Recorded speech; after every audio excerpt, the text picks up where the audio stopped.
श्री गणेशाय नमः. श्री स्वामी समर्थ. सुप्रभातम. नमस्कार. सिया ऑफिशियलवर आपले सुस्वागतम.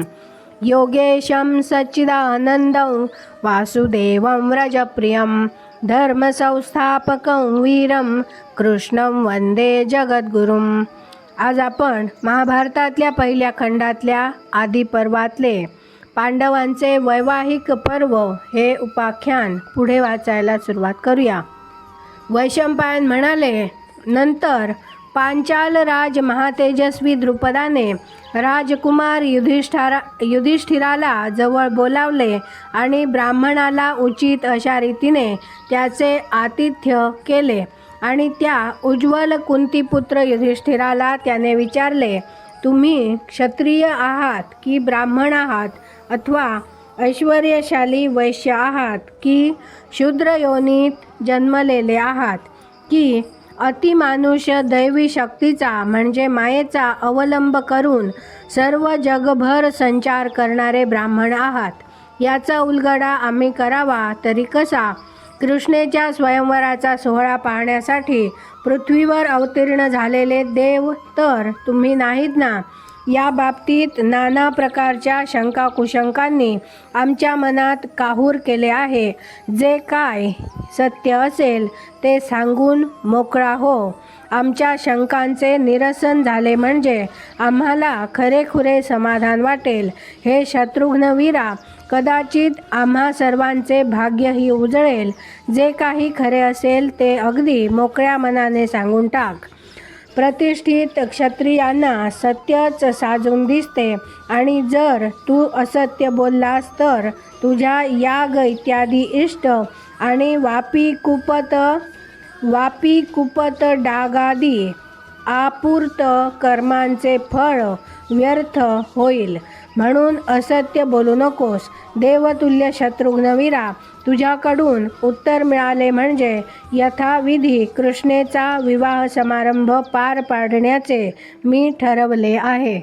युधिष्ठिर म्हणाला, पंचालराज, तू मुळीच विमनस्क होऊ नकोस. तू अगदी निष्काळजी राहा. तुझ्या मनात जे काही होते त्याप्रमाणेच सारे काही होणार आहे. याविषयी कसलीही शंका बाळगू नकोस.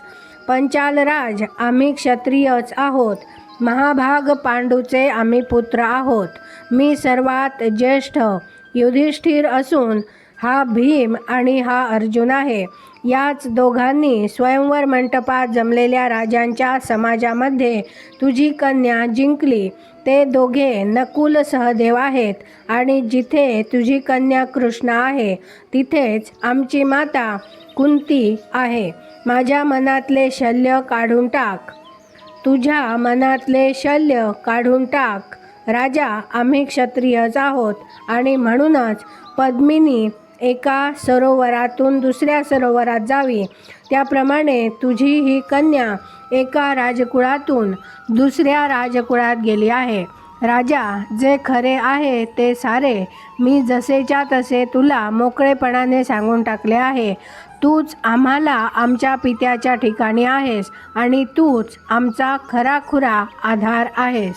वैशंपायन म्हणाले, युधिष्ठिराचे हे बोलणे ऐकताच हर्षातिरेकाने द्रुपद राजाचे डोळे एकदम लकाकले आणि आनंदाचा भर सहन न झाल्यामुळे युधिष्ठिराशी उलट बोलणेही त्याला जमले नाही.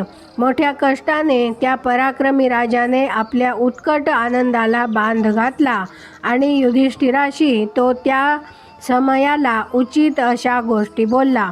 हस्तिनापुरातून निघून जाणे पांडवांना का भाग पडले याविषयी द्रुपदाने युधिष्ठिराला विचारले आणि युधिष्ठिरानेही घटना जशा घडत गेल्या त्याच अनुक्रमाने द्रुपदाला सर्व सांगितल्या. कुंतीपुत्र युधिष्ठिराने सांगितलेला वृत्तांत ऐकल्यावर द्रुपद राजाने राजा धृतराष्ट्राची निर्भर्त्सना केली आणि कुंतीपुत्र युधिष्ठिराला त्याने धीर दिला. इतकेच नव्हे तर त्या प्रज्ञावंत द्रुपदाने राज्य परत मिळवण्याच्या कामात मदत करण्याचेही युधिष्ठिराला अभिवचन दिले. नंतर कुंती, कृष्णा, भीमसेन व अर्जुन तसेच नकुल सहदेव द्रुपद राजाने सांगितल्याप्रमाणे एका भव्य भवनामध्ये गेले. राजा जन्मेजया त्या भवनामध्ये ते राहिल्यावर यज्ञसेन द्रुपदाने त्यांचा उत्कृष्ट पाहुणचार केला. हे पांडवच आहेत असे निश्चित झाल्यामुळे द्रुपदाच्या चित्ताला स्वस्थता लाभली आणि आपल्या पुत्रांच्या देखत तो युधिष्ठिराला म्हणाला, आज फार चांगला शुभमुहूर्त आहे. विवाहविधीच्या अगोदर करावयाचा असलेला कुलधर्म कुलाचार पाळून आजच महाप्रतापी अर्जुनाने कृष्णेचे यथाविधी प्राणीग्रहण करावे अशी माझी इच्छा आहे. वैशंपायन म्हणाले. यावर द्रुपद राजाला धर्मात्मा युधिष्ठिर म्हणाला, राजा मला सुद्धा विवाह करावयाचा आहे. युधिष्ठिराच्या या बोलण्यावर द्रुपद पुन्हा म्हणाला, युधिष्ठिरा तुझी इच्छा असेल तर तू माझ्या कन्येचे यथाविधी पाणी ग्रहण कर, अथवा तुला स्वतःला जर विवाह करावयाचा नसेल तर तुझ्या भावांपैकी ज्याला कृष्णा द्यावी असे तुला वाटत असेल त्याचे नाव मला सांग.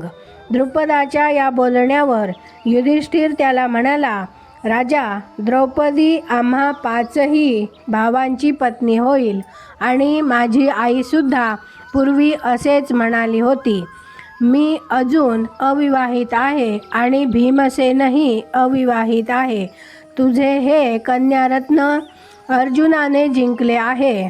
राजा रत्नाचा उपभोग सर्वांनी मिळून घ्यावयाचा असा आम्हा भावांमध्ये संकेत म्हणजे नियम ठरलेला आहे आणि हा संकेत म्हणजेच नियम मोडण्याची आमची इच्छा नाही.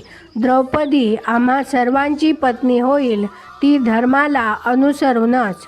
म्हणून अग्नीच्या साक्षीने ज्येष्ठतेला अनुसरून तिने आम्हा 5ही भावांचे पाणी ग्रहण करावे.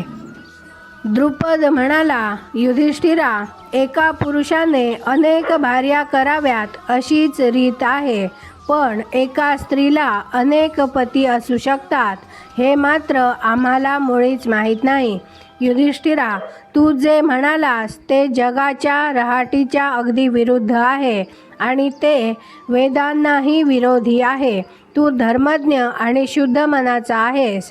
असली धर्मविरोधी गोष्ट तू कृपा करून करू नकोस. असली ही बुद्धी तुला झाली तरी कशी? युधिष्ठिर म्हणाला, राजा द्रुपदा धर्माची गती अतिशय गहन आहे.